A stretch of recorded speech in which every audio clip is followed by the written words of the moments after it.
The Wonderful Wizard of Oz, by Frank L. Baum. Chapter 3. How Dorothy Saved the Scarecrow. When Dorothy was left alone, she began to feel hungry, so she went to the cupboard and cut herself some bread, which she spread with butter. She gave some to Toto, and taking a pail from the shelf, she carried it down to the little brook and filled it with clear, sparkling water. Toto ran over to the trees and began to bark at the birds sitting there. Dorothy went to get him, and saw such delicious fruit hanging from the branches that she gathered some of it, finding it just what she wanted to help out her breakfast.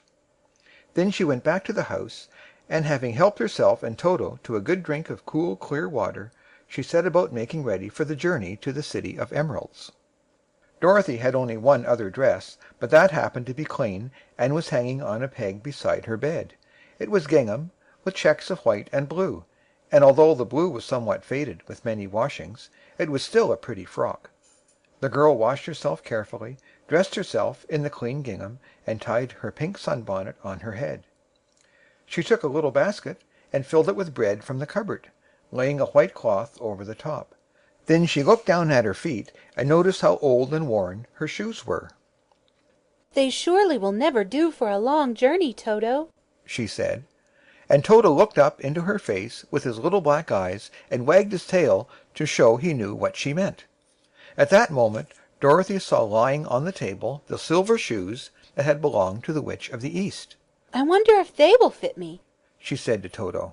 "They would be just the thing to take a long walk in, for they could not wear out." She took off her old leather shoes and tried on the silver ones, which fitted her as well as if they had been made for her. Finally she picked up her basket. "Come along, Toto," she said. "We will go to the Emerald City and ask the Great Oz how to get back to Kansas again." She closed the door, locked it, and put the key carefully in the pocket of her dress. And so, with Toto trotting along somberly behind her, she started on her journey. There were several roads nearby, but it did not take her long to find the one paved with yellow bricks.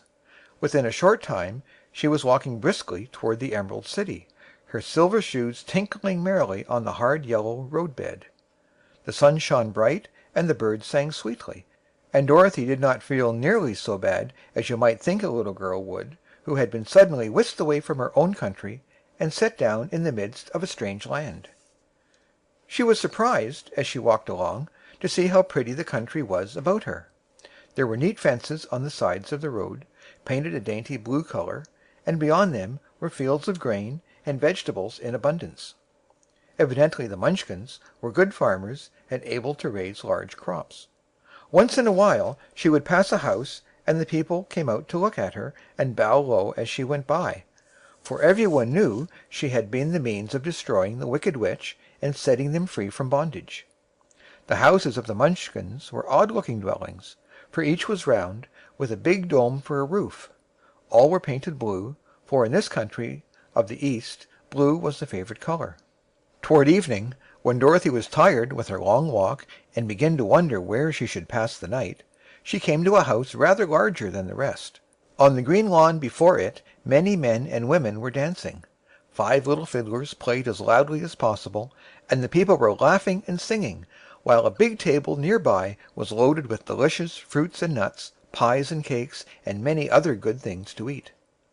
The people greeted Dorothy kindly and invited her to supper and to pass the night with them, for this was the home of one of the richest Munchkins in the land, and his friends were gathered with him to celebrate their freedom from the bondage of the wicked witch.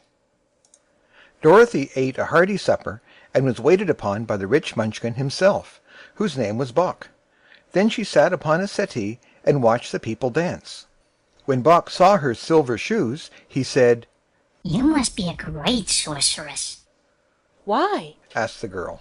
"Because you wear silver shoes and have killed the wicked witch. Besides, you have white in your frock, and only witches and sorcerers wear white." "My dress is blue and white checked," said Dorothy, smoothing out the wrinkles in it. "It's kind of you to wear that," said Boq. "Blue is the color of the Munchkins, and white is the witch color. So we know you are a friendly witch." Dorothy did not know what to say to this, for all the people seemed to think her a witch, and she knew very well she was only an ordinary little girl who had come by the chance of a cyclone into a strange land. When she had tired watching the dancing, Bock led her into the house, where he gave her a room with a pretty bed in it. The sheets were made of blue cloth, and Dorothy slept soundly in them till morning, with Toto curled up on the blue rug beside her. She ate a hearty breakfast, and watched a wee Munchkin baby, who played with Toto, and pulled his tail, and crowed and laughed in a way that greatly amused Dorothy. Toto was a fine curiosity to all the people, for they had never seen a dog before. "How far is it to the Emerald City?" the girl asked. I do not know, Answered Bock gravely. for I have never been there. It is better for people to keep away from Oz, unless they have business with him. But it is a long way to the Emerald City, and it will take you many days. The country here is rich and pleasant, but you must pass through rough and dangerous places before you reach the end of your journey. This worried Dorothy a little, but she knew that only the great Oz could help her get to Kansas again, so she bravely resolved not to turn back. She bade her friends good-bye, and again started along the road of yellow brick. When she had gone several miles, she thought she would stop to rest, and so climbed to the top of the fence beside the road and sat down. There was a great cornfield beyond the fence, and not far away she saw a scarecrow, placed high on a pole to keep the birds from the ripe corn. Dorothy leaned her chin upon her hand, and gazed thoughtfully at the scarecrow. Its head was a small sack stuffed with straw, with eyes, nose, and mouth painted on it to represent a face. An old pointed blue hat that had belonged to some Munchkin was perched on his head, and the rest of the figure was a blue suit of clothes, worn and faded, which had also been stuffed with straw. On the feet were some old boots with blue tops, such as every man wore in this country, and the figure was raised above the stalks of corn by means of the pole stuck up its back. While Dorothy was looking earnestly into the queer painted face of the scarecrow, she was surprised to see that one of the eyes slowly wink at her. She thought she must have been mistaken at first, for none of the scarecrows in Kansas ever wink. But presently the figure nodded its head to her in a friendly way. Then she climbed down from the fence and walked up to it, while Toto ran around the pole and barked. "Good day," said the scarecrow in a rather husky voice. "Did you speak?" asked the girl in wonder. "Certainly. Answered the scarecrow. How do you do?" "I'm pretty well, thank you. Replied Dorothy politely. How do you do?" "I'm not feeling well, Said the scarecrow with a smile. for it's very tedious being perched up here night and day to scare away crows." "Can't you get down?" Asked Dorothy. "No, for this pole is stuck up my back. If you will please take away the pole, I shall be greatly obliged to you."